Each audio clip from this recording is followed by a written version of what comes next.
Okay, and we are back. Okay, so, all right, and we are back. Alhamdulillah. Okay, so I'm now joined by a very special human. She's someone that I often pick her brain as well as my own brain with regards to so much of our social ills that are going on around us. And sometimes, even personally, something I'm struggling with. She's definitely my go to person. And I do value her opinion because in a world where opinions are everywhere and everyone feels like they do have an opinion, it is very rare to find an opinion that is actually valuable, one that makes sense, and one that is not just a mainstream opinion, but one that resonates with us as human beings, number one, and as well as Muslims, number two, which is very, very important in terms of my own personal ideologies. So, we are now going to be talking soon and shortly with Safia Ummi Muhammed. She is also the founder of the Millennial Muslima, a global platform that promotes faith based self development and is a certified life coach trained in advanced levels of Islamic psychology and counseling. Welcome, Safia. I don't know if you can hear me. Assalamu alaikum wa rahmatullah. Can you hear me? Wa alaikum salam wa rahmatullahi wa barakatuh. Yes, I can hear you. I must thank you immensely because you do know that you are going to be talking to me for the duration of the show. So I demanded a lot of your time today. So for that, I am immensely thankful. Oh, it's only a pleasure. It's only a pleasure. Okay, Safia, you know what? I'm going to get right into it with you, right? First of all, when we're talking resilience, and you and I often talk about this a lot of the times, when we are with our case studies and things like that there. And we know that women are struggling, and we know women are struggling in all walks of life, irrespective of their backgrounds and actually backstories, right? We are just struggling. And one of our main struggles is that we tend to, and this is something you and I often say we hate, right? And that is a victim mentality, right? Mm. Um, which is very easy, right? How let's go through that. Let's unpack that, right?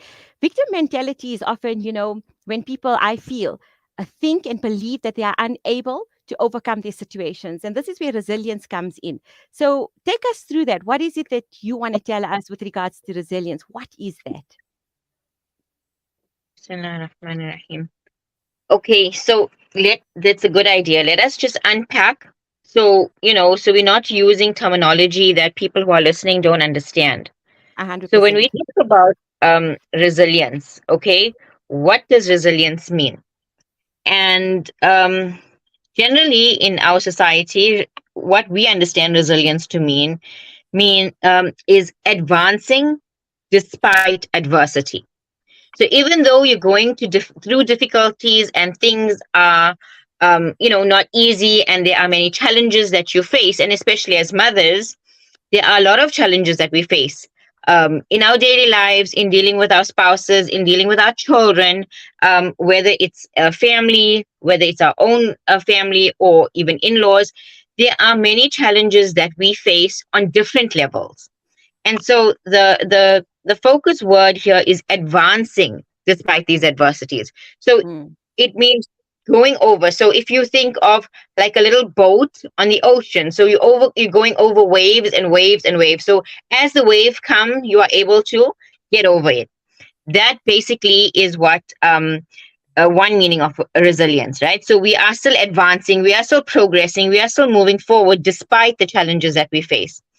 Another meaning of resilience is the capacity to adapt successfully to change, right? mm, So we are people who, there may be a change in the situation, and this is something, we often speak about, you and I, and I know in your life specifically, this is something that is very real for you, in that change happens, change comes along, and you've got to, like, to go with your the theme of your a quote that you mentioned, like to roll with the punches, so to say, mm, right? If you're going to continue with the boxing theme, but that is also another meaning of resilience, to be able to go from situation to situation despite the change, despite something coming and knocking us out of our comfort zone. All of these things, we're able to take it in our stride and move forward despite in spite of it. It mm, also means to be able to recover and adjust. So if you can go back to our little boat in the ocean analogy, where we may not be able to control the wind, right? The wind can be Mm-hmm. strong, the wind can die down, it can go up to gale force, the direction can change. We have no control over the wind. But what we can do is adjust our sail so that we not only are we able to move forward, but we're able to use the challenge and adversity as a stepping stone, or the wind beneath our sail that propel us forward and gain benefit and wisdom and learning and grow from that experience as well. Now, Alhamdulillah, I think that's absolutely, spot on. It's really, really beautiful the way you put that. And, when you're talking about change, if I have to talk about this in terms of my personal experience, and I think if you know this about me, I Mm. used to be someone who hated change. I'm a routine person. I know what time I need to wake up. I know what time I need to eat. I know what time my kids need to go. And there's nothing that knocks me off balance than change. And if there are women listening to this here, and if you are like this here, you'll find that women or people who are like us who hate change, we often the ones who struggle. We struggle with that change, and this is where we succumb to our emotions and our anxiety and our stress levels, and then we have depression, and then we have anxiety issues, and we're having panic attacks and all of that. It's because of that change that we are unable to process and or even accept. Like, I mean, I'd like to ask myself, 10 years ago, I'd like to ask myself, like, who told you life was supposed to be complacent and the same? Who told you that? Like, obviously things were going to change. And that's now brings us back to, I mean, it's even in our Quran, everything. If you look at all our proofs that Allah subhanahu wa ta'ala, when He's talking to us and He's giving us all the examples of the Anbiya and the adversities and the changes that they always navigated, it's there. And I think as Muslims, we are so lucky that we have this deen and this iman, and it makes it a little bit easier for us to be resilient, because Allah gives us so much of strength in His knowledge, in who He is as our Rabb. And I want to bring you in on that there, like in terms of our spirituality. How does resilience play a part in that? Like, how do we become resilient in correlation with working on our spirituality as well? Because I think that is really, really important, that if we recognize certain aspects of our iman and our Allah and our Rabb, I feel resilience can come from that. Definitely, Farhana, but you've mentioned a few very important points that I would like to touch on in the discussion. But Okay. the point that you are making, the main point, and that is something that will carry on through this discussion, is that there's a very, very big difference in the way we as Muslims approach a situation, or this topic, for example, and the way it's Mm. done in society, which is more of a secular mindset. And that Yes. is, when we look at a secular or Western psychology, for example, they Mm. will often wait for something to break. They will often wait for there to be a problem, and then they will Mm. start to find solutions for that problem. And the difference between that and Islamic psychology, or the way Allah Ta'ala has set out the Sharia and our understanding, is that from the time you are born, you are nurtured with this mindset, right? Mm. When our child falls down, the first thing we do is remind that child of Allah Ta'ala, that Allah Ta'ala Mm. is there, right? As the child is growing up, and us as children, our parents were very impactful in this, that they made Allah Ta'ala a very big part of our lives. So no Yes. matter what happened, no matter what situation we were facing, Allah Ta'ala was always central to that. And that is how our mindsets, our worldview, and our outlook on life were shaped. So Mm. even before we reach, look, all of this life is a test, right? You mentioned that Yes. in the beginning. And Mm.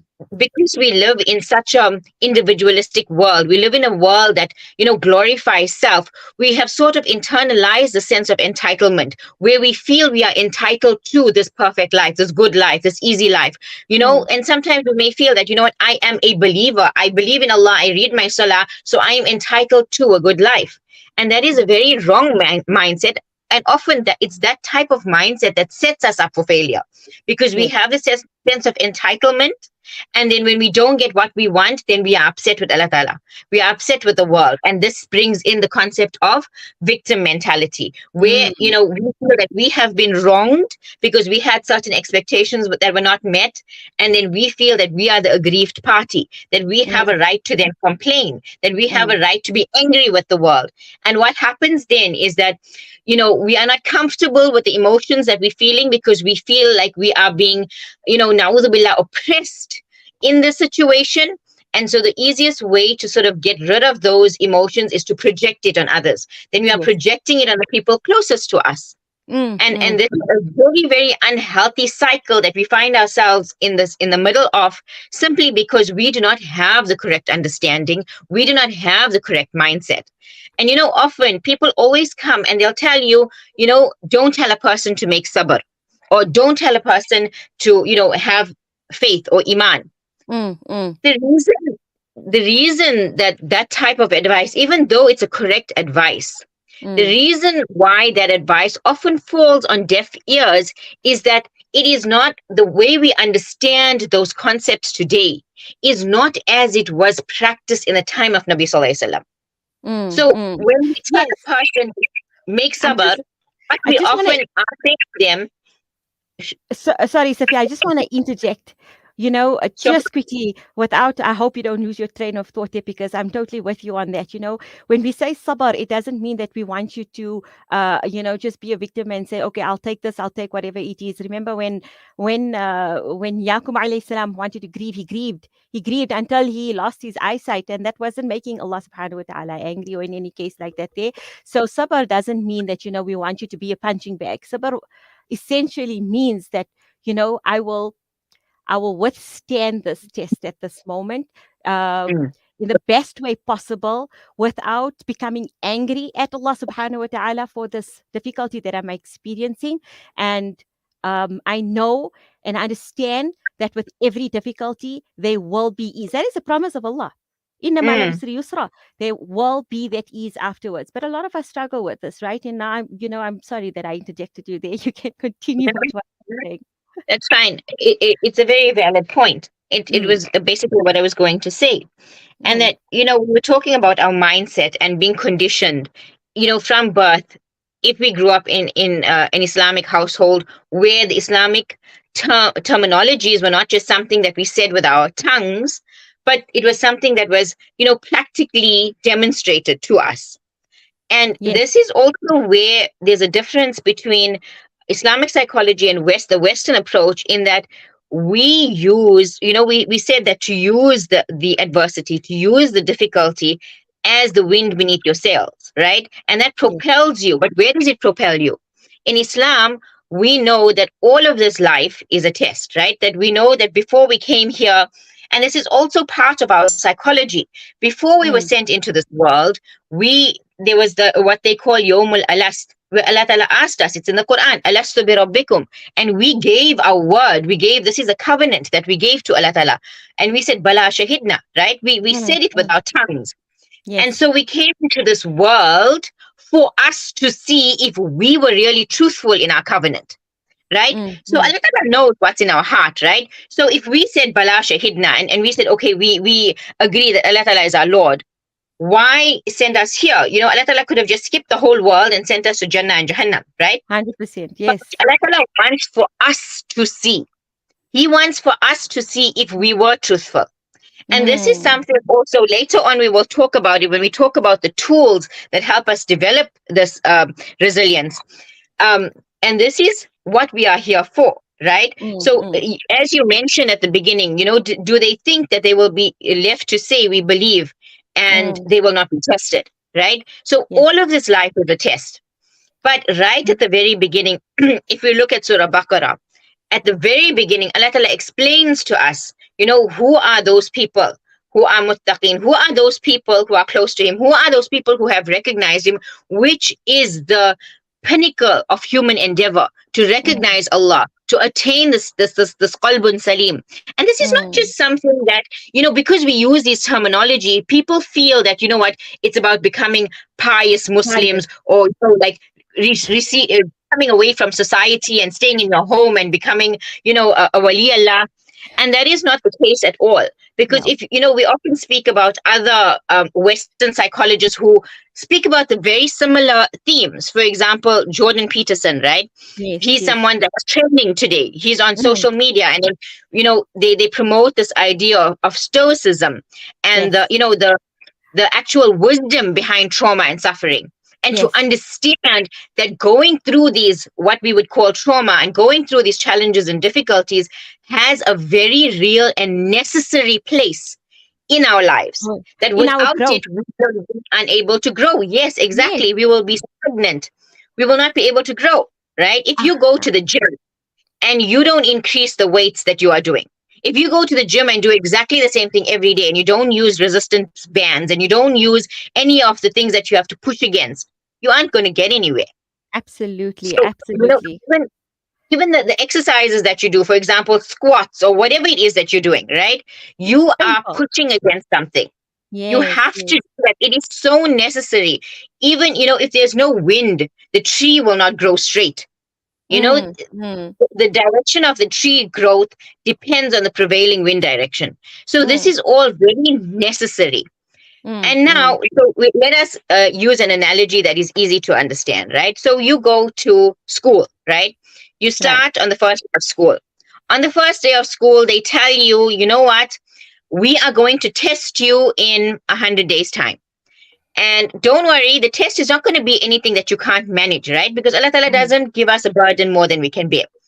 You Yes. will be tested. It will not be anything more than what you have been taught, right? Yeah. So it's Mm. going to be something that you can manage. However, you then decide to goof off, right? You Right, don't pay right. attention in class. You don't go to school regularly. You do Mm, nothing to prepare for that test. mm, Now, mm, I don't have to tell you that even though the test, for everybody who showed up on time, who paid attention, who did what was required of them, they mm. will all breeze through that test. But the Yes. person who wasn't there, who was just goofing off doing their own thing, that person is really going to struggle. And then Mm, they're going to mm, say, oh, this is not a good test. And, you said this test was not going to be difficult, but I can't manage this test, which means there's something wrong with the test. mm, And that mm, is very often what we do in life. We say, oh Allah, you said you will not test me more than we can bear, but any little scratch or any little bump, and we are upset.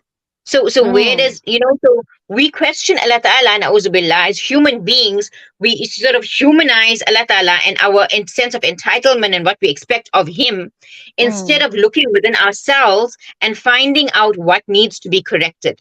And that mm, is the purpose of the test. The challenge comes mm. to show us, where am I lacking? Where do I need introspection? Where do I need to change? And you know what? And it's introspection coupled with accountability, and a lot of us don't want to take account for our behaviors and our subscriptions, our choices, our decisions, our play in our own lives. And this is what when I was asked to do this, to host this show, and in honor of Women's Month, and I said, look here. Are we going to an air break? I'm just going to refer to my producer quickly. Okay. All right. You know what? I'm going to come back with that thought after the air break, inshallah. And then I'm going to pick your brain about this whole thing when Sure. we come back. Okay.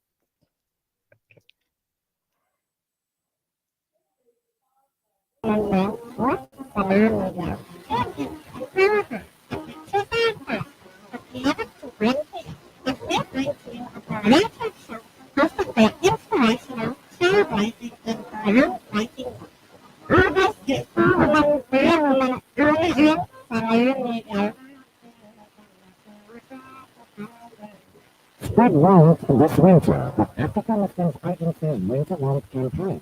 So wala al-kitab, wala wisest companions. Winter, which is an enemy has come. So prepare for it with war, level facts and facts. Let us help the thousands of South Africans without adequate clothing or shelter to prepare for the harsh winter months. We provided them with blankets for 150 rand and winter warmth packs for 300 rand. The warmth of African Muslims Agency, who IMI and 011 IP4 8685, who donate online at African Muslims Agency at co.za. African Muslims Agency, empowering, educating, inspiring. Discover the Africa and the ocean and surround yourself with the spectacular beauty. Relax beneath the serene sunset and explore wildlife and its natural depths. It's where the pride of Africa comes together. The fragile, private game reserve. Get to know the background of course from an elephant safari game drive. Interact with million intriguing clubs and enjoy world-class real cuisine where they company having your first time indulge in the true African experience. For reservations, call now on 042-203-1400 or visit Quentin.co.za. The Quentin Private Game Reserve, the place for family. Reliable access to clean water could save thousands of lives each day. With proper sanitation and easy access to fresh, clean water, communities can flourish. Our first relief appeal provides clean water to communities in Asia, Africa, and the Middle East by building deep wells and providing sustainable water and hygiene solutions. A monthly donation of as little as 700 rand could build a well for a community in need. That's only 23 rand a day. Donate today. www.pennyappeal.org.za or call 031 1100 573. Penny Appeal. Small change. Big difference. Is based on a genuine desire to use our investment scores for the benefit of broader society by investing responsibly, giving charitably, and developing talents that will transform the investment industry. Visit www.champion-capital.com for more information about our career investment products and start working with us today. Frontier Capital. Invest for growth. Frontier Capital Management is an authorized financial services provider. Real good water. You're reaching out to ground-affected areas. To life. Fresh water. To drink. To clean. And to grow. That's the power of water. Donate now to Islamic Relief. Rejuvenating media day by day. This is Salam Media. Okay. All right. Assalamu alaikum. Okay.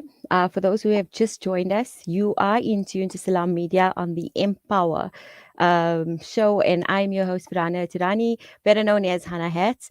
And in studio, well, not in studio because she didn't want to come all the way from Durban to join me. So I have Sophia on the other line, and we're unpacking this concept of resilience. And how did I find this? You know, how did I find this? Uh, I don't know, in resonance with our whole woman empowerment is the fact that while we focus a lot on, all of our challenges and adversities, and, we highlight our problems as women, and I'm not here to diminish it in any way whatsoever. I do feel, though, however, that instead of us looking for solutions, and well, again, there should be solutions in those certain things that we are seeking solutions in. However, I do believe a lot of the solutions lie with us. And, in terms of all of these challenges and adversities and struggles that we go through, our mindsets play a massive role in that. So, as a result, our topic in our discussion for today is resilience. And coming back to our discussion, Sophia, we were talking about accountability. A lot of us don't have this within us because I don't know if we're too afraid, or like you said, we have this entitled mentality. Where we feel that it is owed to us. I don't know if Allah owed it to us to give us a soft life because we pray, we give our zakah, we fast during Ramadan. And then as a result, we were supposed to just have, an easygoing life. And in that, I find that is such a dangerous mindset because the minute you're faced with something, what takes the biggest knock? Our iman takes the biggest knock. You'll find a lot of people who are going through depression or going through difficulties. They often struggle. They struggle to read Salah, and they come and they tell me that. It's like, Appa, I'm struggling.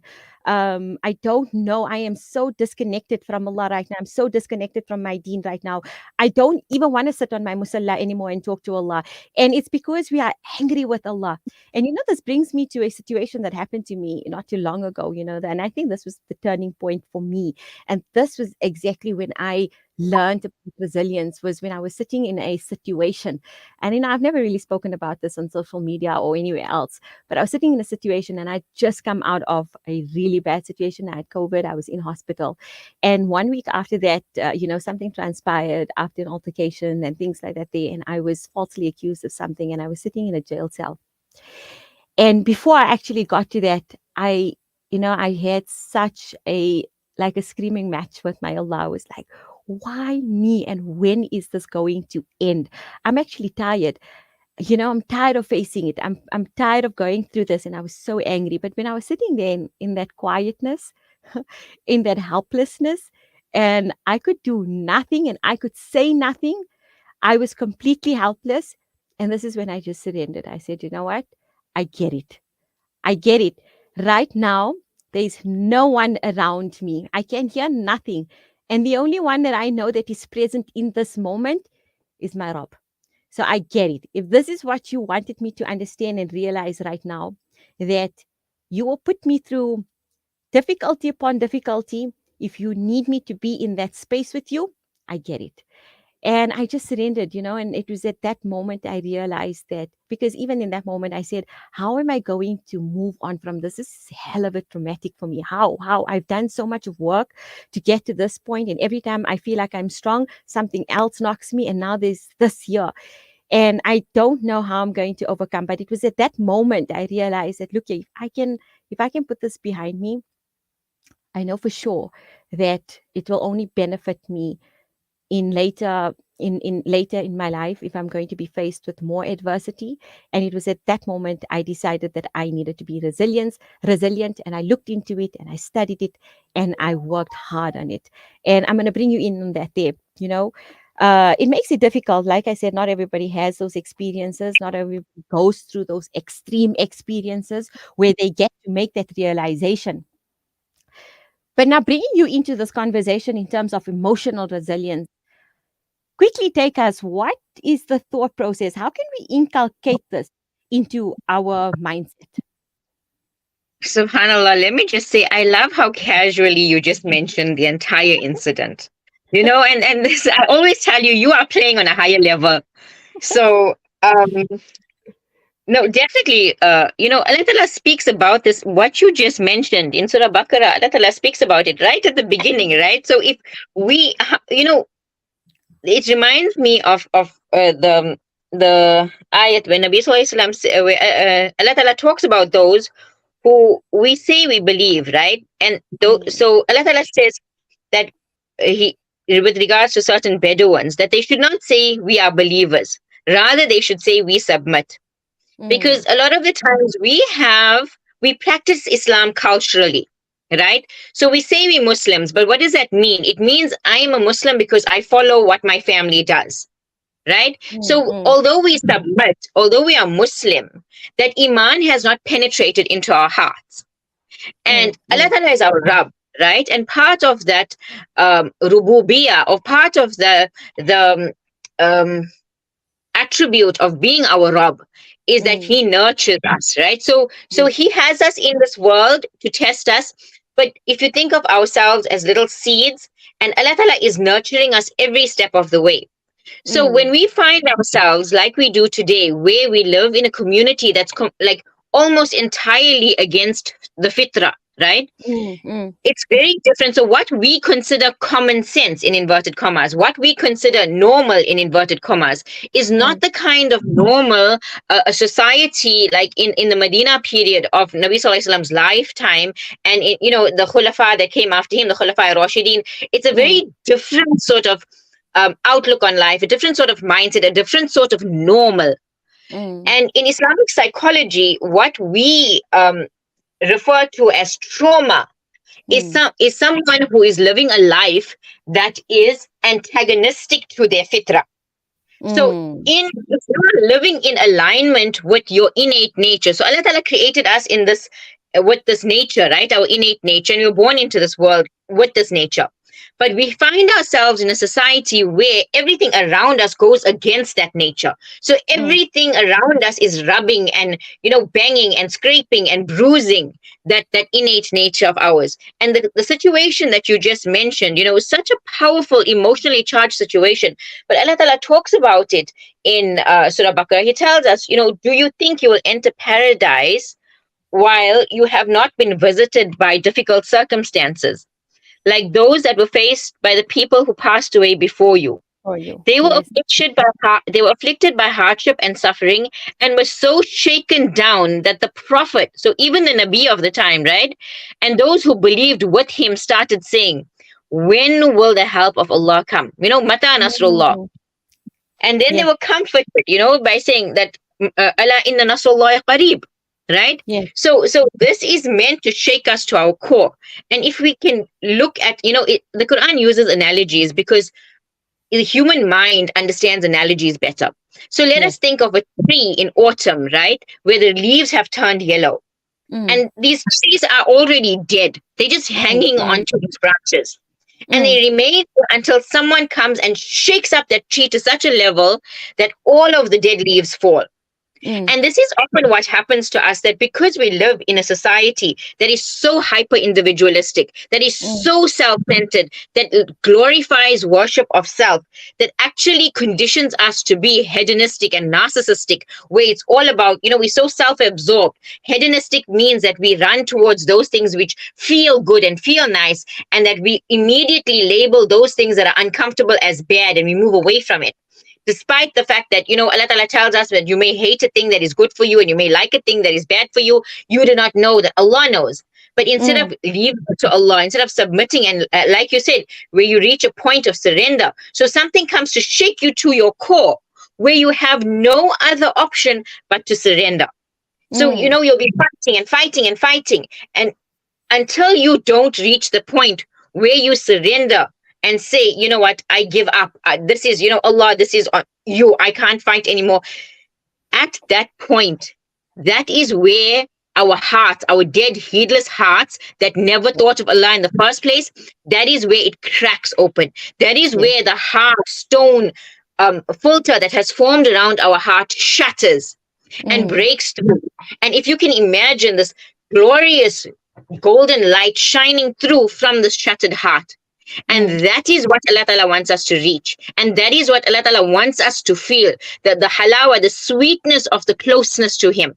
And we Yes. often speak about, we recently had this conversation about how certain young people are saying that, the hadith that when Allah loves a person, He tests them, Yes. Yes. that actually scares them. So they are afraid to be more Islamically inclined. They are afraid to get close to Allah Ta'ala because they are afraid of being tested with difficulties.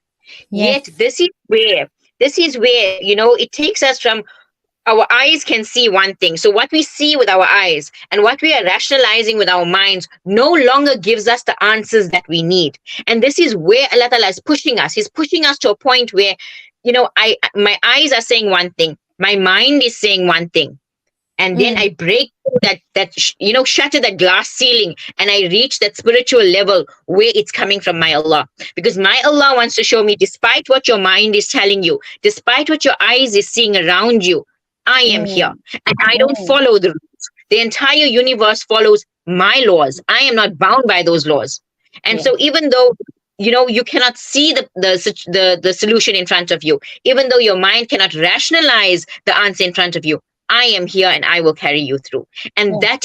that is where we need to get. That is the purpose of the adversity, the calamity. And when we can understand it that way, and it's so beautifully demonstrated in the story of Hajar alayhi salam. We've just completed Hajj and now we've entered Muharram.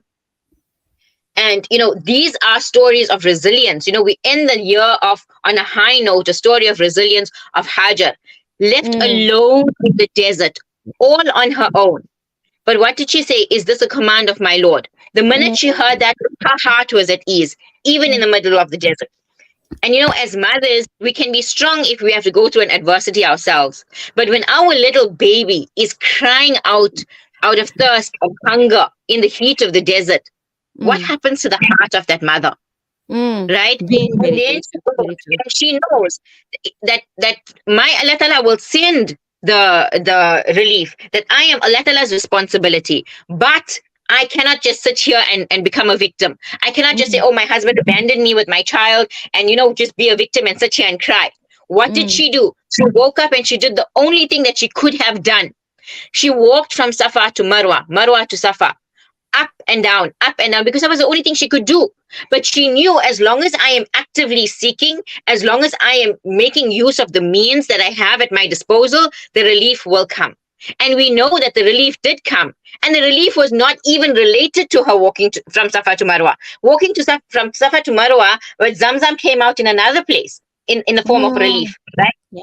And this is another theme, that often our minds and our eyes are focused on our own actions, what our hands are doing, so the physical and the psychological, right? And we are so focused on that the ease may come, Allah Ta'ala may open a door in another direction, but we don't see it simply because we are focused in another direction.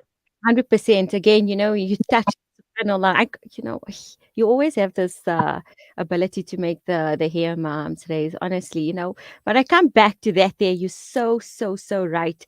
And we look at that story of Hajar, radiallahu anh. It was, like you said, Safa Marwa was not her ease. It was somewhere else. And I mean, if I have to, bring that focus onto, again, my own experience with that there, sometimes we look at, we're following a certain path and we think, this is it. But وَمَكَرُ وَمَكْرَ Allah, maybe that path is not meant for you, even though your focus is set there. So Allah will send something, stop you dead in your tracks, because He needs to redirect you to where He thinks your path needs to be, so that you can reach that level of uh, either the Jannah that He wants you on, or the purpose that He sent you on this dunya for. And if you had to ask me, I don't know, 6, 7 years ago, would I be sitting in Salam Media talking about this? I would have said, absolutely not. Probably would have been a very different course of events for me had I still been in that situation back then. So again, when we talk about resilience, it must be such, and I think I even touched upon it yesterday, that our difficulties in our ease, when we look back at our difficulties, at our challenges, you want to look at it and you want to think like, Subhanallah, I went through that. Alhamdulillah, I can see why I went through that. Look at where I am today. I can appreciate what it is that I've been through. And for me, I think that is also part of resilience, when we can embrace and accept and sort of, not stay in that, oh, look at what I went through. It is so much. You must understand, but rather look at what I went through. And I'm still standing, alhamdulillah, which means that. I'm not a victim of circumstances, but rather I am a survivor of what has happened to me, and I will continue with this path of mine, and whatever does come my way, I will take my time to process. If I need to cry, I'll cry. If I need to lie down, I need to lie down. If I need to take 5 days off from work to do that, I'll do that. But I know that at the back of my mind, I need to move on. I need to move on, not just for my children, not just for my husband, but for myself, because that is, and in like, although you say we live in an individualistic mindset and that is being promoted, but at the end of the day, uh, we have to have a sense of self, in terms of I have to look after myself so that I'm able to give to my children, to my husband, and even to our communities, because that is the role of a woman. We don't just impact our households, we impact societies based on how we apply ourselves in our homes. So yeah, that is, in terms of when you talk about, our fitra and us going back to our core purpose of why we put in this dunya as a result. And but let's go on to something else. I don't know if we want to take a quick break. Actually, yeah, we're gonna go to a quick break, a quick nasheed break, and then I want to touch upon social media. You and I love to talk about this, and then we're gonna go on to social media and how that's affecting our resilient capacities as well. Celebrate the fair the best way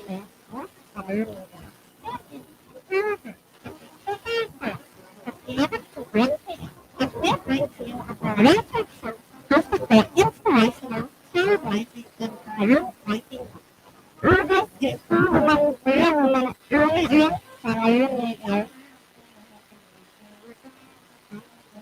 You know, it's a wonder how kids get anything done these days. With all the distractions, when did I have the time to study? As a matter all I can really do is make sure they have all they need to perform at their best. That's why I choose to include hand oil, several grams to sunflower oil with every meal I make. Naturally, to use healthy and approved by the Arts and Sport Foundation as part of the balanced eating plan. So whether I'm cooking, frying, or baking, I know every dish will be a wholesome one. Sunflower, now we're cooking. The total failure earthquake is among the deadliest earthquakes of the last century. Thousands have lost their lives, and large areas of cities and towns in southern Turkey and northern Syria have turned to rubble, leaving huge numbers of residents with only homes or nothing at all. Our ADAD Foundation's emergency relief team is on the ground providing life-saving aid. The people of Turkey and Syria desperately need your support. Donate online at ADAD.com or call 0861 786 253 for more information. What might really do to help you help your management? If you are around the future, I found that real story. So look at our massive workings of the whole of the great story. We believe that it's a family story. We know just happening at such a moment. Work, public program, and eventually, it is a simple gift for your life. Just randomly story www.randomlystory.com. Micromanage work, randomly story. A family management. Reliable access to clean water could save thousands of lives each day. With proper sanitation and easy access to fresh, clean water, communities can flourish. Our first initiative will provide clean water to communities in Asia, Africa, and the Middle East by building deep wells and providing sustainable water and hygiene solutions. American donation of a total of 700 land to build a well for community in need. That's only 23 land a day. Donate today. www.pennyappeal.org.ua or call 831 7100573. Penny Appeal. Small change. Big difference.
Rejuvenating media day by day.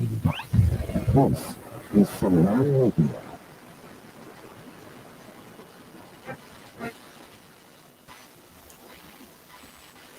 Assalamu alaikum. Okay, once again, welcome back. And if you have just tuned in, I feel like I need to do the intro all over again.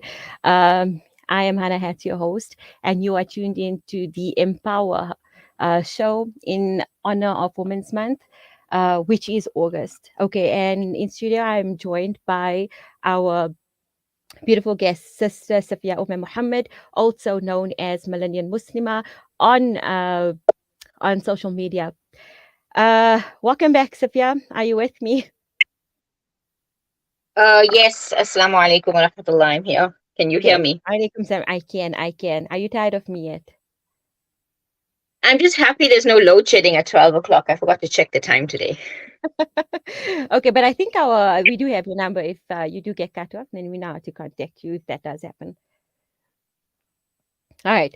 So, Sophia, getting back into our discussion, you spoke about emotional resilience and what it is that, as Muslims and as Muslims, that we have an innate ability to draw back to what it is that we need to draw back in the times of adversity. And this is why, and essentially why we have, why Allah subhanahu wa ta'ala would test us. And that is for our souls, for our ruh, for our purpose to go back to its creator, where essentially that is where our contentment and peace lies. Because, sometimes we are so consumed and we are so in pursuit of this dunya, and you find that a lot of the times that I don't know if there are people who have actually reached this point. I know I have, that the accumulation of this dunya is not where uh, happiness, maybe temporary happiness, fleeting happiness lies.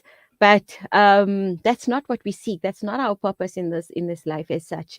You will still find that your ruh, that your soul, that there is a part of you that actually wants peace, um, and that no amount of wealth can actually give you. And so now comes a test, and we don't know how to deal with it, or we do know how to deal with it, and we process it the right way, and we find our way back to Allah subhanahu wa ta'ala, which is essentially, like I said, the true reason, the ultimate reason of why tests would come our way. And like you've also said, we have enough uh, proof from the Quran of all the adversities and the tests from the Anbiya and what they've gone through, as well as our own beloved Nabi sallallahu alaihi wasallam and everything that he's been through as well in his life. And if you actually study his seerah, we will find the difficulties that Nabi sallallahu alaihi wasallam went through. Like you've said, it was nothing for Allah to give us ease. It was nothing. There's nothing is impossible for Allah. He could have given the Anbiya peace. They were his chosen ones, but he didn't, because he wanted them to be an example for us to look at them and say, if they could go through that, nothing is guaranteed that we would not go through that. And then you also touched upon, we have our youth in today's times who are saying that, I feel that we know that Allah subhanahu wa ta'ala does in fact test the ones that he loves.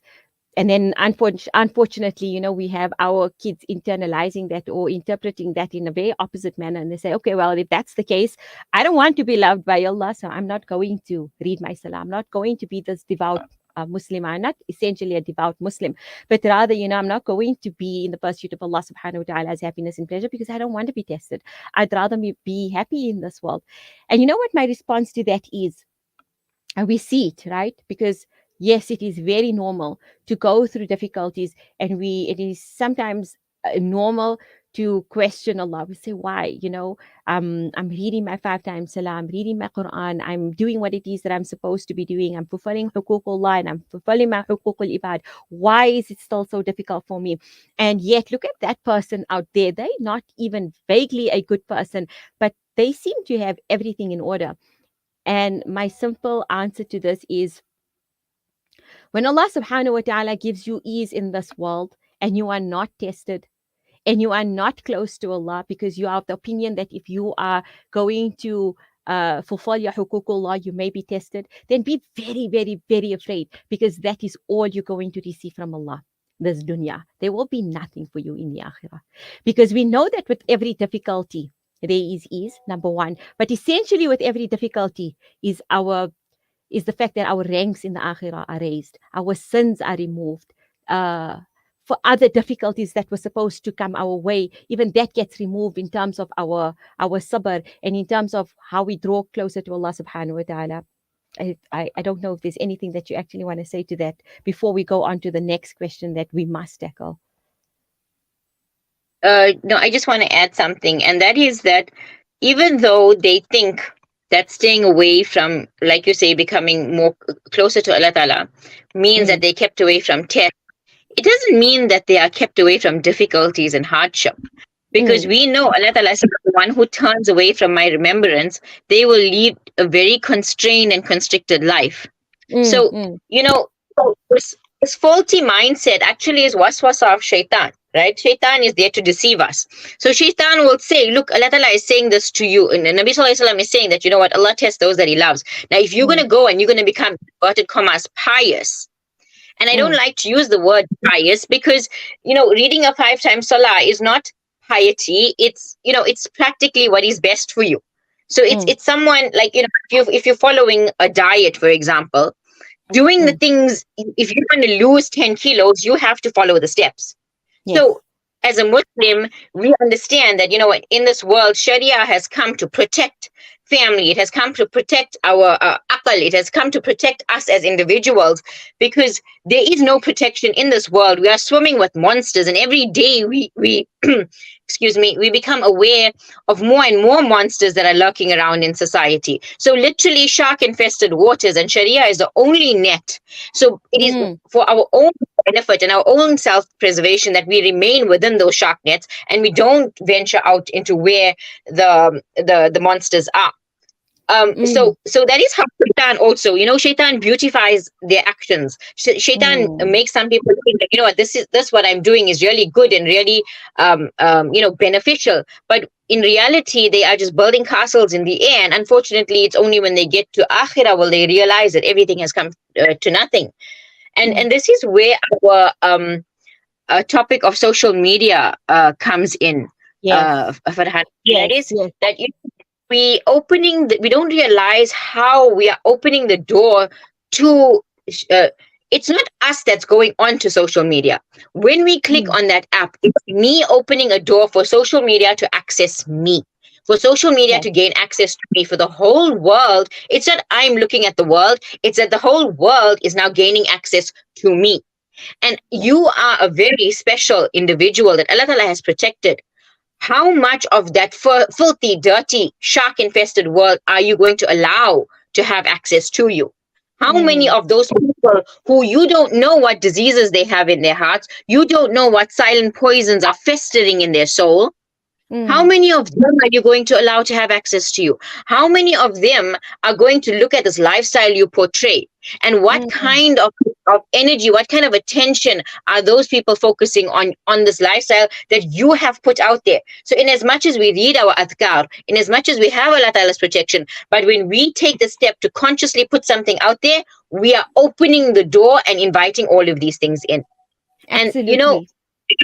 when shaitan can't make you sin, right? So Mm. maybe he's got the hope that he can make you sin. What does he do next? He makes you waste time. He makes Yes. you become heedless and ghafil of Allah Ta'ala. And what Mm. direction does that take you in then? What becomes the state of your heart? You become heedless, right? You Mm. spend hours and hours on those reels. And how short are those reels getting? That it's really reduced our attention span. So that if something is Mm. longer, we feel it's boring. Yes. Yes. So we Yes. become sort of heedless. And one of the, Mm. the effects of becoming heedless and ghafil of Allah Ta'ala is that our hearts become hard. Yes. Another Yes. thing, Allah Ta'ala tells us in the Quran, وَمَن يُوقَ شُحَّ نَفْسِهِ فَأُولَٰئِكَ هُمُ الْمُفْلِحُونَ, that whoever is protected from the word is the shuh of his nafs, Mm. this coveting what other people have. Mm. So all of us are created with this within ourselves, and only those whom Allah Ta'ala has protected from this um, um, trait are safe from it, right? So Yes. the default operation of the nafs of everyone out there is that they have this covetousness where they covet what other people have. Mm. Mm. And these are the people that you are displaying your life to on social media, right? And not Yes. only we have it in our own hearts, right? And it's not just like a type of stinginess. Stinginess is where I have something and I don't want to share it with you. But Mm. this Mm. shuh that we have in our hearts, that is where I see what you have and I don't want you to have it. I want it. I covet it Yes. for myself.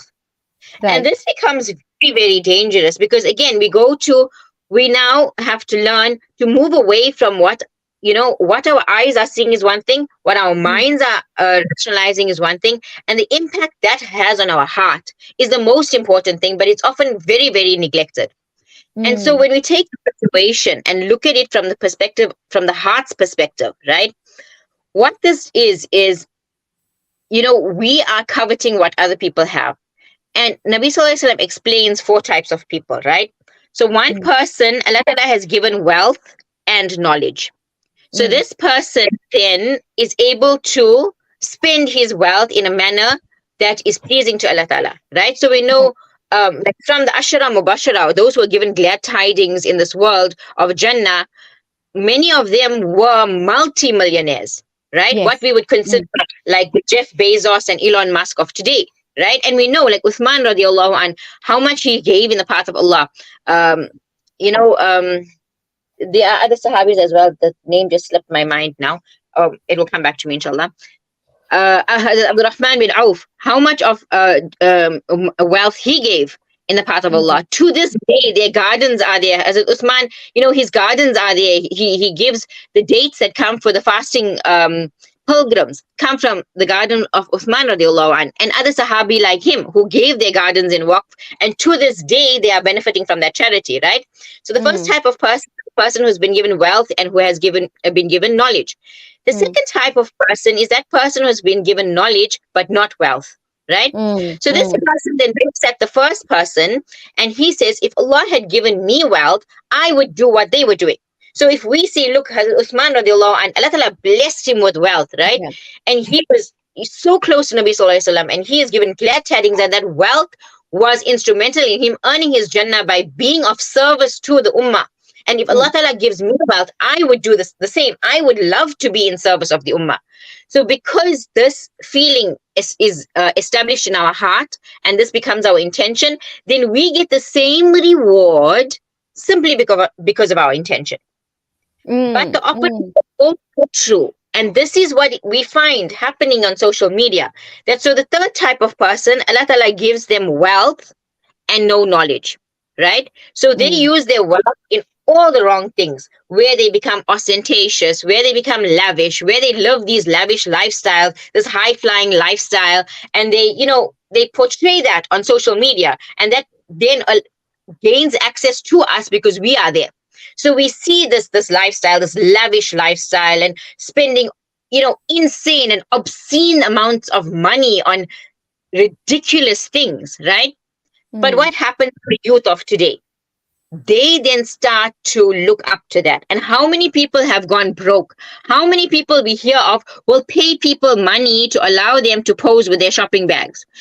The other day, I heard about someone who has a fake private jet, so people can come there and pretend that they are flying in private Oh, jets. yes. And a lot of these people are part of that whole hustle culture. So they are Yeah. portraying a false image and then wanting you to pay them to teach you how to reach this false image. So the third type of person is the person who has wealth and no Mm. knowledge, and that is Mm. what they Mm. do. And the Mm. last type of person is that person who doesn't have the wealth and they don't have the knowledge, and they Right. aspire to be the third person. So Mm. Nabi Sallallahu Alaihi Wasallam tells us that they share in that sin, even Mm. though they are not doing anything, even though they don't have the wealth, even though they are not, in inverted commas, enjoying that lifestyle. They Yeah. still share in sin. They become a partner in that sin even without partaking in it, simply Mm. because they covet it, they want it for themselves. Mm. Mm. Well, if I have to now jump into this conversation and we talk about, yes, we know social media is damaging if we're not using it correctly, right? I mean, how many people understand that social media is just a tool and that it wasn't supposed to be our entire lives being spent there? But unfortunately, our consummation of our consumption of social media has escalated to a point where I think, was it you that told me, or was it I was at another seminar and I heard that women in particular are being treated for social media addiction. Are you aware of that? Safia? Social media itself has led to the rise of other medical illnesses, and Mm, narcissism just one of them, right? And yeah. I know we spoke about how, when these motivational quotes first started coming out, then they used to be motivational, like you would read them and you would feel motivated, right? Mm, But mm, now we become so desensitized, so like apathetic to it, that we scroll through hundreds of these motivational reels, and it has absolutely no effect on us. So we need now a bigger high or a higher dose of mm, this drug. Social mm, media has not only become a drug, it has become our view of reality, where what is real doesn't matter anymore. What matters is how it is perceived on social media. So social media literally is not only conditioning people to think in a certain way, but social media demands that people behave in a certain way for the algorithm to push them to the top, for the algorithm to make them be seen. mm, So, it's not, we are consuming social media, but social media is conditioning our minds. And this mm, has not only led to medical problems, but physical problems with regard to, eye fatigue, high blood pressure, bad posture, pinched nerves, rotor cuff injuries, mm, carpal tunnel, the thumb joints, all of these mm, ills that have come mm. from social media. And that is, Allah Ta'ala talks about it in the Quran. He says, Shaitan has overcome them and made them forget the remembrance of Allah. Those are the Mm, party of Shaitan. Unquestionably, the party of Shaitan, they will be the losers. mm. And you're right. You're absolutely correct because also we know that social media is becoming a problem, but this is where I want us to come into the conversation of accountability because look, I remember at one point when I was doing these rights and I said, our social media influencers need to be more responsible with their mediums. They need to understand what is the message they're sending out, and they need to understand also the impact that they're having on our women folk in particular, because it is superficial, number one, and half of it, and if not three-quarter of it, is fake. Like you've said, there's that fake jet that people can go there and take a picture and say, hey, I'm flying, but not really flying. I even spoke about it last year at the Salam Media Symposium. And I said, you know what, I can be at a specific spot, maybe even in my bedroom, okay? And I can take a picture from somewhere else. right? And I can say this is where I am. And no one will actually know if that is my reality or not. But people are consuming social media as if it is people's reality, and it's really, really dangerous. But now this is where, I'm going to turn that eye onto us. And I remember introspecting on this myself. Um, I decided that it is my responsibility to what it is feeds my mind and feeds my spirituality, because I can't really change. I can sit out here and you and I, we can talk and we can say, you guys need to do this and you need to do that and you need to be more responsible. But I also have a choice. That power is within my control. If I can see a problem with that particular handle, I don't need to be there. If I can see that that handle doesn't feed me in any way, it doesn't assist me in any way, it doesn't help me look at my life, my image, my body image, my wealth, what I have, my family, my husband, my marriage, my whatever, right? Whatever it is that, another lady is looking at. If it's making me feel ungrateful, inferior, I don't need to be there. And this is where I think this is where our resilience is impacted in terms of what we follow and what we subscribe to and the social handles that we are following. Because we're looking at all of these social handles and we look at these ladies living this certain level of lifestyle, right? We're not seeing the back story of those ladies. They're not showing you their struggles. They're only showing you highlighted aspects of their lives, basically just the reels of their life, right? And we sitting there and we thinking, wow, their life's so easy. It's destination to destination. It's handbag to handbag. Knew this, knew that. Why is it that I don't have that life? And as a result, what happens is everything that you are going through, it becomes a problem. You are unable to process that because of what you are consuming. You are unable to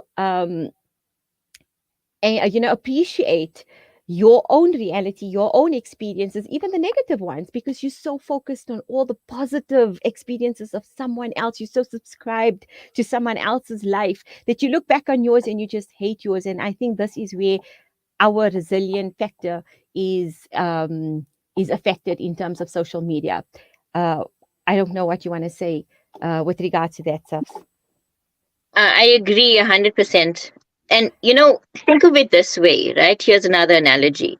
Mm, You, as a person, you wake up, and now, we spoke about embodying our roles, right? yeah. And this is also part of keeping that covenant to Allah Ta'ala, right? Allah Ta'ala Mm, put you in this world, He put you in a specific role, right? You were born into mm, a role. You're a daughter, you're a mother, you're a sister, um, and each of those roles was chosen for you by Allah Ta'ala. And part of yes. keeping your covenant is fulfilling the rights of those roles. Mm, So you wake up and you do that, right? You wake up mm, and you send your children off to school, you make lunch for them, you do whatever needs to be done, you tidy up your home, you have a little home industry that you're running, you do whatever needs to be done. And then you're really happy and content with yourself, and at the end of the day, you've done what you've needed to do. Everything is in order, everything is in its place.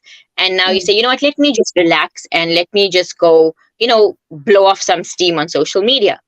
And mm, here you open your Instagram and you are bombarded with all of the things that we spoke about, all these fake positivity and fake lifestyles. And even if it's not fake, even if it's real, some of them mm. are living these Yes, lifestyles, right? yes, And now you feel so inadequate in yourself because, yes, 1 minute ago you were feeling content, you were feeling happy. And we have to understand that this comparison is a thief of joy.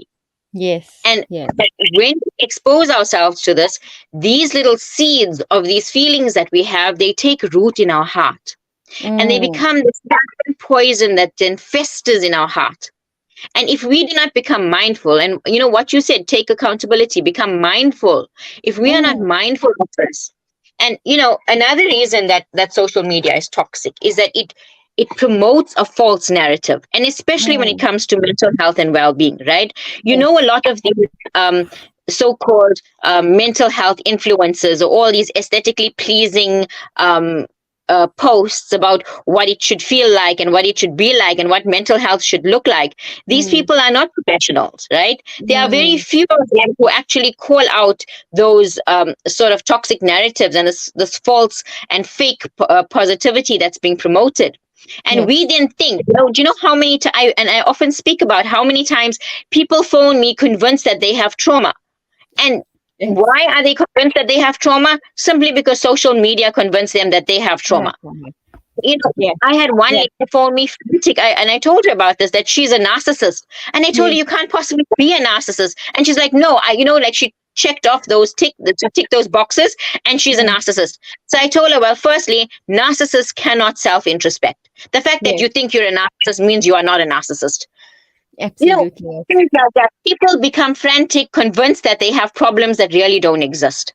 And how do we navigate this? The layperson doesn't know better. The No. layperson thinks that the person putting up the post knows what they're talking about, and very often they don't, or they have Mm, a very mm, superficial understanding of what mm, that is. And mm. one of the things that we talk about is, triggers, right? So if Yes. I have a trigger, that really is my problem, right? If Mm. someone says something to me, or I see a post on social media that triggers me, Yes. I've been triggered because I have an insecurity. I've been triggered because I have a weakness. Mm, And mm, as we mm, spoke about it, that if we do not introspect on why this has triggered me, if we do not take accountability that this is my trigger, what mm. happens to that emotion that's built up? It becomes this big ball of ugly energy, and the easiest way to get rid of it is to project it. So then we Mm. do that in the comment section, and then we Yes. become these vile, toxic people in the comment Mm, section, right? mm, mm. And how does social media deal with that? Social media tells you it's okay if you have these triggers. Other people need to walk around on eggshells. You must label them toxic because they are not, enabling your triggers. They are not enabling this behavior from you. So they are toxic because they refuse to walk around on eggshells around you. Again, Mm, this whole sense of entitlement that feeds this narcissistic personality traits, that we mm. expect other people to change the way they are, to walk around on eggshells on us because we do not want to take accountability for our own triggers. Yes. Yes. And social media makes that okay. Yeah. Look, 100%. And I want to highlight again before we go to our air break is that, and this is the message we want to send out to women, that again, if you need to understand what it is that are your triggers. You need to understand what it is that you are feeling about, that emotional space that you're in. Recognize it, understand it. If you are struggling with something and you are feeling a certain way, you cannot be going onto social media and subscribing to someone who has a completely different narrative that only further pushes you back and further pushes you down into that emotional rut that you're currently in. You need to follow people that actually motivate you to move on from there. You need to follow accounts and content that give you the courage, that give you the motivation to make you and help you understand that, this too shall pass. Whatever it is that you are going through, you will overcome it only if you apply yourself in a certain way. So it is our responsibility. And I want the ladies and whoever is listening in, it is our responsibility to be responsible with our social media handles. It is yours. It is not for someone else to give you a narrative that suits you, right? If something doesn't suit you, unsubscribe. It is that simple. So yeah, I think that is the ultimate message I want to give to our young girls as well as women who are using social media and even know that it's not helping their mental health in any way. It's not helping their emotional health in any way. It's not helping their spirituality in any way. And it's only making you feel discouraged. It's making you feel like you're in the worst possible position in your life and you're never going to overcome this. There's no such thing. There's absolutely no such thing. And if you're feeling like that based on what you are following on Instagram or Facebook or TikTok or whatever it is that you're on, you need to immediately unsubscribe from that, inshallah, right? Okay, we're going to our quick ad break and inshallah we will be back after that.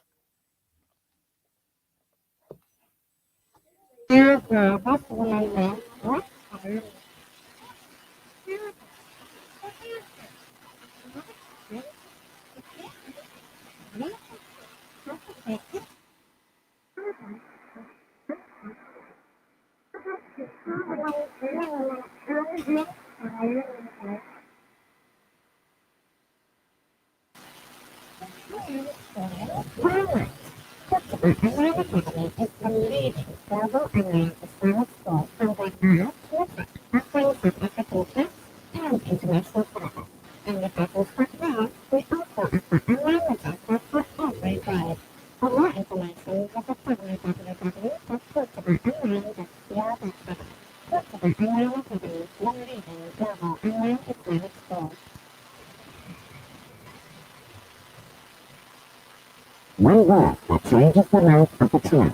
Often, one word to replace smiles with fear, confidence with anxiety, and a future with fear. South Africa Muslims urgency to give these orphans a new world. Hope. AMRs often have programs provide security for needy children in rural Africa, in Afghanistan, and in the Syrian and Palestinian refugee camps of Lebanon. For 15,000 rand per year, you can change their life. In one group, with African Muslims Agency, empowering, educating, inspiring. When the perfect blend of Polish people, exquisite halal cuisine, and warm hospitality come together, it could only mean our boats lost. No true home away from home. Our boat is the ideal button for families, business people, and tourists with its 4-star family rooms and other luxurious facilities. Conveniently situated next to pilgrims of the circle, the beach, and other amenities. Your stay will be truly unforgettable, as you'll be taking home lasting memories of the warm hospitality, the serenity and tranquility that our boat has created. The reservations call 021-583-6415. Or visit www.embraceworlds.co.za.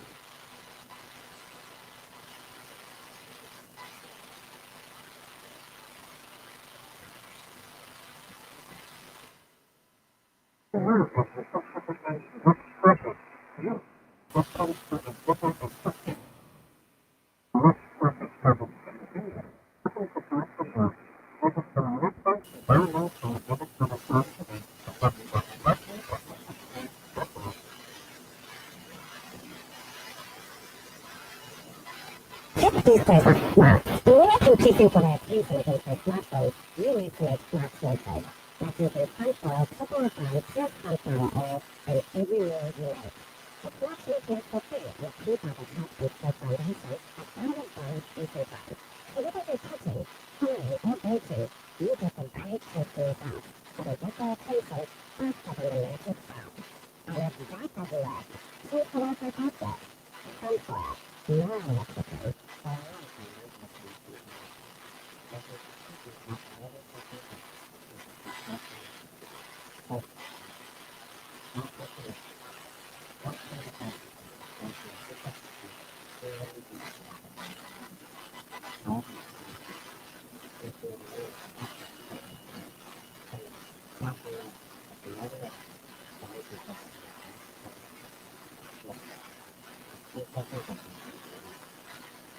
education, health, fitness, and planning.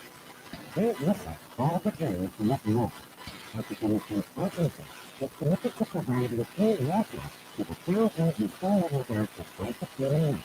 The project, including the best of charities, provides water now for 14,800 rand or 4 hours for 59,500 rand at a 25 or 55,000 rand per capita. And to work at area and help communities to reach their full potential. African Agency, empower, educating, and inspiring. It's a new beginning. It's a new era. A young Nigeria in time guarantee. The more I've spoken about feminism, the more I have realized that fighting for women's rights has too often become synonymous with man-hating. If there is one thing I know for certain, it is that this has to stop. For the record, feminism, by definition, is the belief that men and women should have equal rights and opportunities. It is the theory of the political, economic, and social equality of the sexes. Okay. Um, Again, if you have just joined us, you are tuning into Salam Media into the Our Women's Special for August entitled Empower. Okay, what you've just heard is Emma Watson. She spoke about feminism, and I'm not going to get too much into that, Safia, because you know us, and when we talk about. Oh, by the way, we are joined in studio with Safia Ummi Muhammed, also known as Millennial Muslima, who is my favorite go-to. But before I address you, Safia, I don't know if you heard that clip. We talk about feminism and how actually problematic it is in terms of our, the narrative. Uh, with our theme in Women's Month. Take us through that. What is it? What is your take? Because we are going through Women's Month, right? And feminism essentially is all about fighting for the rights of women and this and that or whatever it is. But take us through that. What is your take on feminism in terms of us as women? Um, well, feminism is a Western construct because we know at that time in the world, women were very oppressed. They didn't have Mm, rights, they didn't have liberties, they were oppressed in their societies. And mm, so they formed a movement, right? And it's yes. at that same time in Islam, women were excelling and thriving in every field of human endeavor. Mm, And so that didn't translate yes. into the same sort of mindset. Mm, However, what I feel pushes people or women to accepting this false and often toxic narrative is that we seek our validation in regard to men because mm, we come from patriarchal societies, right? And obviously there's nothing wrong with a patriarchal society. mm, It doesn't mean that if a society or a family is patriarchal that it is misogynistic. yeah. So like people don't understand what these terms mean in context, and so they are riled up, their emotions are riled up. And online, Mm, we just spoke about how social media does that, right? yes. And so emotions are riled up online, and we fall prey to things that we don't really fully understand. And if Mm, we look at the feminist movement, there have been so many different waves of feminism where they themselves have lost track of their ideals. And initially, when feminism started, it was a very, very racist movement, you yes. know, because they were allowing black men to vote. And so the women revolted because how could black men have a vote over white women? Right? Mm, How could black mm, men have one up over white women? And that mm, is when this started, and that is, the roots of it. And if you mm, look at it, what has it done? It has taken women outside the home. And we mm, spoke about confidence and embodying the role that Allah Ta'ala placed you in. It took women out of the home. It never mm, gave, I mean, it lied to her that they would empower her, but they mm. never gave her an equal wage. To this day, women are not paid an equal wage. There's something called pink tax where women's cosmetics cost more. A shaving blade for a woman costs more than a Yeah. shaving blade for a man, for example. This is just one example off the top of my head. So they Mm. lied to her so that they could get her out of the house. They Yes. lied to her so that they would have more people to collect taxes from. They lied Mm. to her so her children would now be left to the care of the state and that the Mm. state could then indoctrinate her children as they pleased. Right? So Mm. this, uh, in its original form, what it set out to do, the people who funded it and the agenda that they had behind funding this feminist movement is something that we should acquaint ourselves with so that we don't fall prey to these claims. Because you Mm. know what? They don't stand up. Western Mm. society itself is Mm. collapsing around these ideals. Black women themselves are saying, we want our men to be leaders. We want our men to come home and to lead us. And that is the natural fitrah of a woman. Yes. If she sees a man as a natural leader, she will naturally choose to be led by him. And we're seeing this with the rise of the trad wife movement. And as much as people trash them, they are saying we are choosing to be traditional housewives. We are choosing to make our men the head of our households. We are choosing to go back to a lifestyle that is wholesome and that allows our families to thrive. We are doing what is best for us and we are rejecting social norms and toxic narratives. Mm. And that Mm. shows that whatever was being promoted on the one hand has failed. And so people have gone back to what is known to be successful, what is known to be wholesome. And it's Mm, very good that people are choosing their families, because we are headed into such times that the Sahaba said, and when it comes to Sahaba saying something, they would not have said something unless it was something that they arrived at by being in contact and discussion with Nabi Sallallahu Alaihi Wasallam. And mm, one of the things they tell us is that towards the end of time, that we can take it as if we are living in those times, mm, that the jinnat that were chained by Sulaiman alayhi salam mm, will reemerge. And one of the meanings is that they will be worshipped once more. Another meaning is that those chains, like eventually the barrier between Yajuj and Majuj, will be broken. So in mm, the lead up to that, those chains that Sulaiman alayhi salam used to chain these jinnat under the ocean will be unlocked, and they will be released.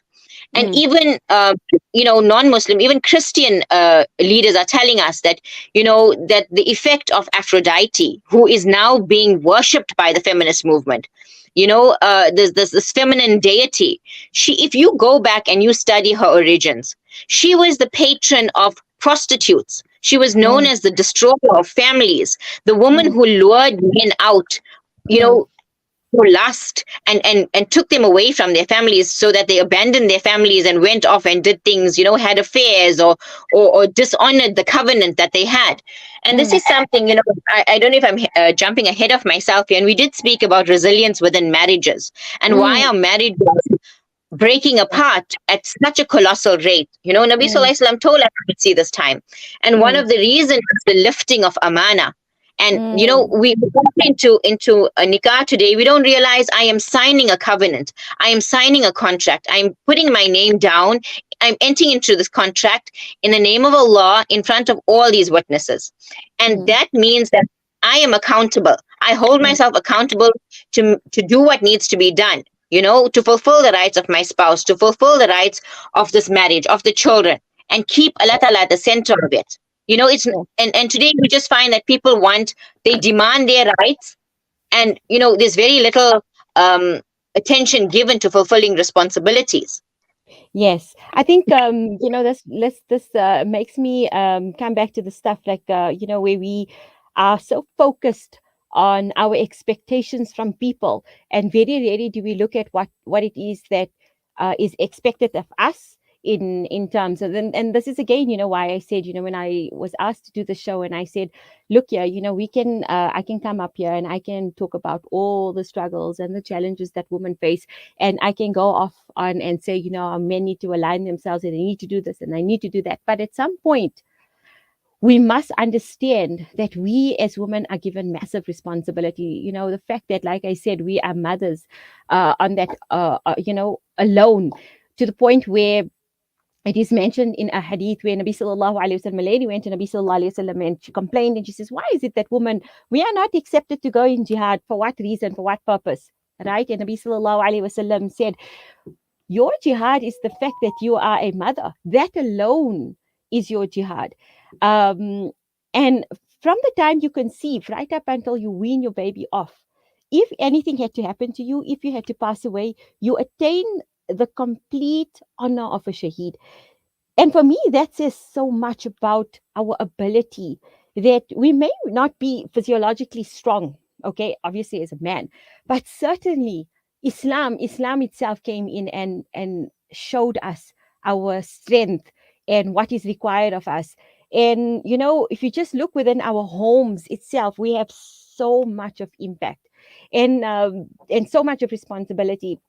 When we talk about motherhood, and the general narrative when it comes to motherhood, and I gave a talk the other day, and I said to the people that I was talking to, and I was like, oh, I suppose you guys are waiting for me to come here and give you your significance as a mother, and Jannah is under your right foot, and what your children need to do to honor you. But how often do we talk about what our responsibilities are? How is it that we are raising our children? How is it that we are showing up in that space of our homes? Are we taking care of our deen? Are we taking care of our spiritual connection with Allah subhanahu wa ta'ala? Are we taking care of our mental health? So that when our children see us struggling with something, they're not seeing us mash on the floor, giving up on life. Do you know what I'm saying? So it's so important for us to recognize all of these aspects and how it is that we need to inculcate that within us, so that we are showing up as a strong woman, so that our daughters are looking at us, so that our sons are looking at us, and particularly more our daughters, because this beacon of womanhood goes from us to our girls, and from them to their girls, and so continues the generation. It is through us. Our bodies were chosen to carry this burden of the ummah, to continue this legacy. And it comes back again to our marriage and the constitutions of marriage. And I mean, no one said also marriage is going to be smooth sailing. It is challenging. Um, when it comes to Definitely. those Hannah, Gee. when it comes to those challenges of marriage, Safia, like how is it that we can apply ourselves, in the difficulties? Because I'm sure there are many young girls, many young women, older women also, sitting in, tuning in, listening to us, and who are experiencing difficulties in their marriages and feel like, yo, I can't take this anymore. I am drowning. I'm losing myself. What would be your advice to that girl, that woman, that person listening to this? How can they adopt resilience in terms of the challenges that marriage often comes with? Look, this is a tough one. This is also something personally. This is my story as well. Mm, We all go through difficulties. It's just because someone is not showing it on social media doesn't mean it's not happening. We true. all have challenges and difficulties in our marriages as well. Allah Yes. Ta'ala us. I mean, marriage is half your deen, right? And you're Yes. supposed to live within the marriage in service to another human being, in service to other human beings, your children, right? And that is definitely the definition of ihsan. And we spoke about shuh, and how shuh means coveting what other people have, but the opposite of that is living your life in service, right? Mm, mm, And mm. that's also, when we understand this well, and feminism talks about gender roles and how we shouldn't have these gender roles, you Mm. know, Islam doesn't even have that. If we look at the story of Amir al-Mu'mineen, right? He would go, and what does it mean to be a leader? The man is a leader of the home. What does that mean? It doesn't mean Yeah. in the Western sense we think of leader meaning the boss, like the president, what he says goes, the tyrant king. Not Mm. at all. The story of Amir al-Mu'mineen, he would go to the home of a blind woman, sweep and cook her food, right? Um, Yes. that's what a leader is. A leader is someone who does what it takes for his family. And Yeah. let me give you a personal example. And this is something I don't normally do on radio, but just to highlight the fact that we live in a time where um, things are changing. Things are Yes. different, right? Society is changing. So we have a situation where there's a man and a woman in a nikah, and maybe the man has lost his job, right? After COVID, we saw many men lose their jobs. And then we Yes. saw many women, right? And this is another example of the strength and resilience of a woman, where they Mm. picked up the slack and they started home industries and they are now running their homes, right? Mm. Mm. And in my context, for example, I had lost my mom. I had long COVID. I had the Delta variant. I was extremely ill. I was unconscious for a week. I was on the oxygen concentrator for a month. It took me a Mm. very, very long time to recover from that illness. And Mm. in that time, my children had to eat. So my Mm. husband had to learn how to cook to feed his children, to feed me as Yes. well. Does that Subhanallah. mean I failed in my responsibility and my duties as a wife? Or did that mean that when I could not give what I normally give, that my husband picked up the slack and then did what needed to be done? Right? And Absolutely. Yeah. times when, we don't have these defined gender roles. Nabi Sallallahu Alaihi Wasallam said, the best amongst you are those who are best to their women. Right? What does that mean? Kindness, gentleness. And these are things that don't come naturally to men. Mm. But when you are in the context of marriage, you realize I am living for another person. I am not living generally for me. We know, I mean, we have sons, we have brothers. We know how obnoxious they can be when they are amongst themselves, right? Mm. But now add a woman into that space. And now you, Mm. you can't just speak anyhow in front of her. You can't just speak anyhow to her. You can't just deal with her in any way.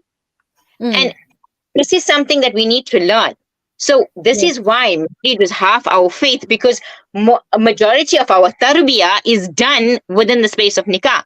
That's how Yeah. it's supposed to be in the default situation. And now, obviously, when we talk about this, we are excluding the extreme situations like drugs and abuse and, the things that are not conducive to a healthy and wholesome marriage. We are talking Mm. about, today marriages are breaking for the smallest thing. And if you ask people Mm. who are married for 20, 30 years, ask our parents, they went through those things like, it wasn't even a stone in their shoe. It was things that they managed to overcome. And we spoke about, for example, the age of Aphrodite and the lust and whatever. Look at Mm. the amount of nudity and immorality people are exposed to on social media. How does that 100%. impact your home? If you are allowing and you are tolerating that haram within your home, it's definitely going to have an impact. It's not that, oh, we're just scrolling and just mindlessly doing something. Every action has a consequence. You are allowing that access into your home. You're allowing that access within your marriage. It is going to result in something. It's not 100%. that, for example, we are very active on social media, right? I Mm. could, you know, go and now, if some male, for example, wants to know more about Islamic psychology, start up a chat or whatever, where will that go? Mm. Shaitan Mm. starts off like that. It starts off small. And that is why, when these things, we don't allow that to happen. We don't allow strangers access to us. And when it does happen, we nip it in the bud. So, Mm. like, be accountable. Take yourself to account. Use your social media mindfully. Don't allow it to drag you down. And, in the context of marriage, a lot of our young people are looking at these social media couples, right? We saw Mm. recently a social media couple who was all lovey dovey on social media. And then you saw the messages he was sending to her and how he was abusing her behind the scenes. You Mm. know, Mm. after, Yes, yes. 15, 18, 20 years of marriage, love doesn't look like destination and hugging and kissing for validation from random strangers on the internet. Love looks like someone who will take you to the vegetable shop and buy vegetables and stand in the line. That's what love looks like, right? It looks like Absolutely, absolutely. I love it. I love it. Like I said, that. like you said, They don't make you feel like a monster, That's yeah. what love looks like. I love it. I love it. It's and I know a lot of people also look at me, right? And and sometimes I wonder about this because obviously, I'm not talking about all my personal experiences. I'm not talking about my struggles. I'm talking and I'm motivating and I'm telling people all of this, right? And there are people who in my position 5 years ago, and they're not looking at my journey from then to now and what it's gotten to, right? So they're just looking at me and it's like, okay, here's this, she's on social media, and wow, she looks like this, so she's doing this, so she's going there, and this is what she's talking about. And okay, she went through a divorce and she's a single mother, but I'm not talking about my dipping moments, the moments where I was most lost, the moments where I was alone, and I still have that. Yesterday, I posted a video and I said, look, I was down in the dumps. That is the reality. Like, whoever is listening to this, like, life will have ups and it will have downs.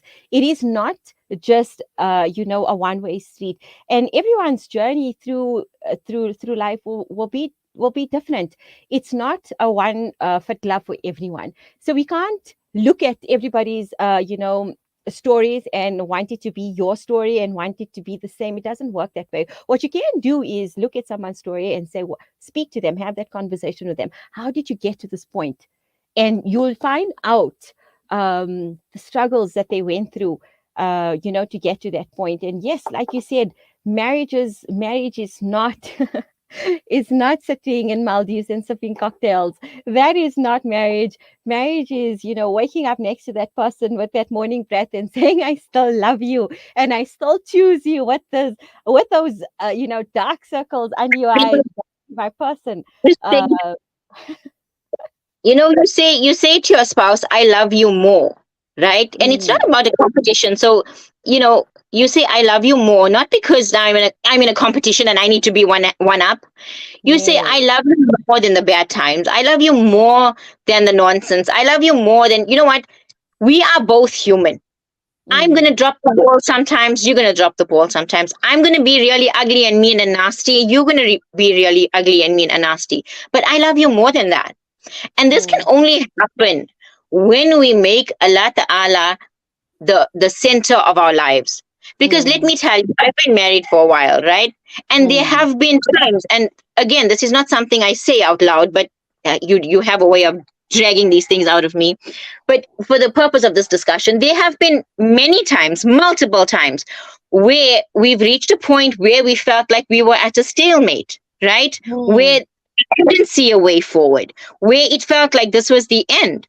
And what does the Quran say? If both partners genuinely want to make it work, then Allah will send the from His side. Allah will fix it from His side. But it has to be in your heart. And so when you cultivate your heart, and this is about your relationship between you and Allah, and we are told that, you know what, we fix our relationship between us and Allah will fix between what's between us and our spouses, what's between us and our families. And this is a unique power that I believe women have. Right. And this is something that I'm so passionate about, something that I have tried again and again. Personally, myself, it has worked.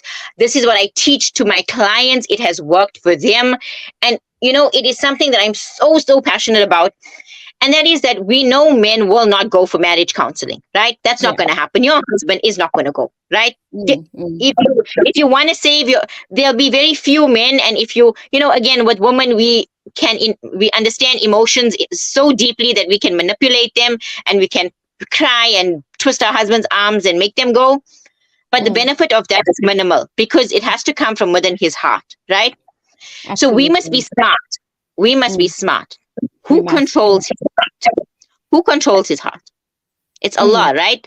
The hearts of His creation is between His fingers, right? So so this is basically, you know, as we reach the tail end of this discussion, Hannah, I want to focus on this, and that is building our relationship with Allah Ta'ala. We said that the challenges come to test us, to shake us, right? And to remind us that we need to build a relationship. And this relationship, so when we're building this relationship and someone reminds you about tawakkul, you know what that means. Tawakkul is not something automatic that just because I'm a Muslim, I'm supposed to know what that means and I'm supposed to do it, you know? And a lot of people will they'll tell me their problem, and they'll tell me, I know I'm supposed to have sabr, but I know I'm supposed to have tawakkul, but, and then I ask him, you know, what does that mean to you? And they can't define it. Now, if a person can't define something, how are they supposed to embody it? This comes when we actively build our relationship with Allah Ta'ala. How do we build a relationship, right? With any other relationship. First, you have to affirm, right? First, you have to affirm this relationship, right? Yes. And we say, and this is why, you know, also, I'm not a fan of the numbers where they say read something X number of times. So the dua of Yunus alayhi salam, Allah Ta'ala talks about it in the Quran, right? Such a beautiful dua. Yes. And if we can read it with understanding. So when we sit on the musalla and we are broken and we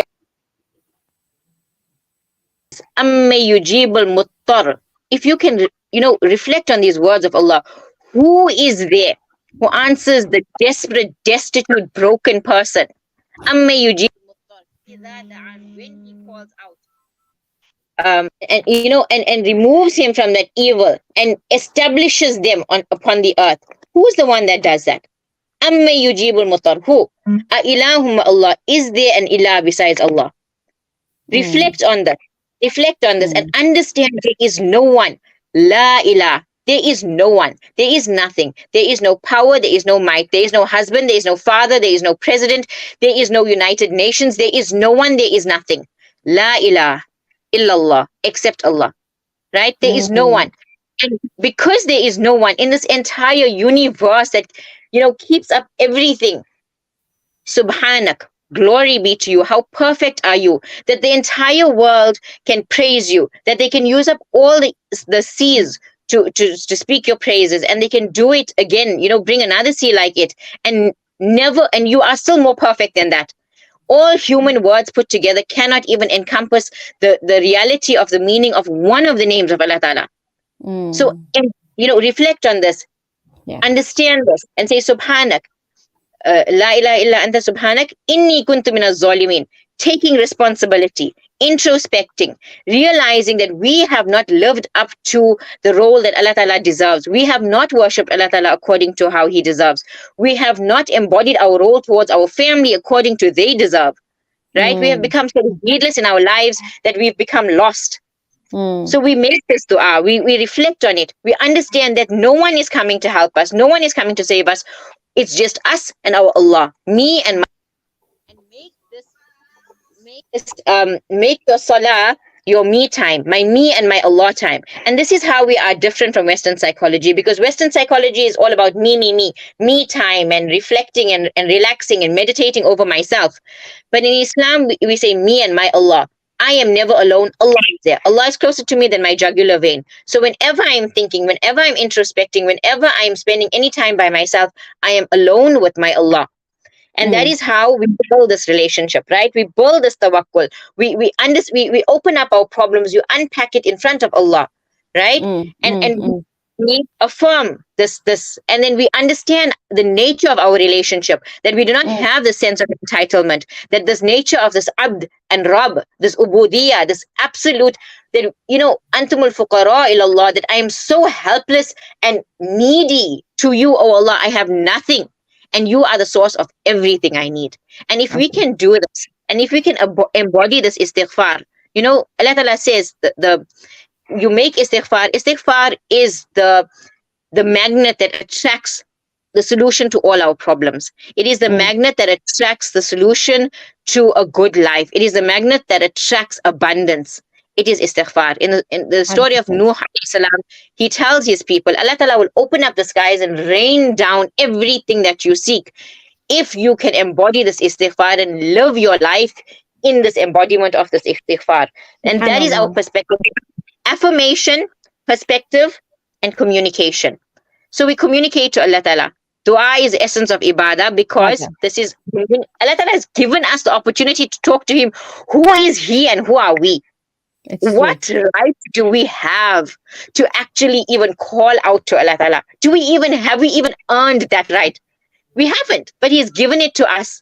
And maybe it's because we got it without asking that we don't even appreciate it. True. We stand in our salah, and Allah Ta'ala's undivided attention is on us. And Imam Ghazali says that when Musa alayhi salam went to speak to Allah Ta'ala told him to remove his shoes, his two shoes, right?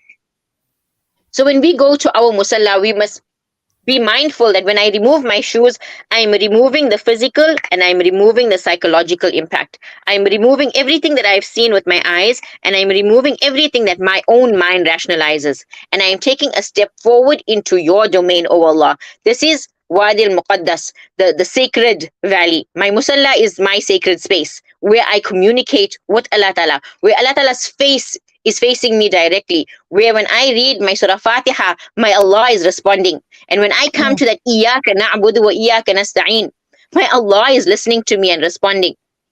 How do we mm, feel mm. when we talk to our husbands and they are busy dreaming of something else, watching the game, or doing something else, and we just like not interested in us? How irritated do we get when they don't give us that attention? Yet the Lord of the universe is there in front of you, giving you His undivided attention, and our mind is on everything else except where it's supposed to be.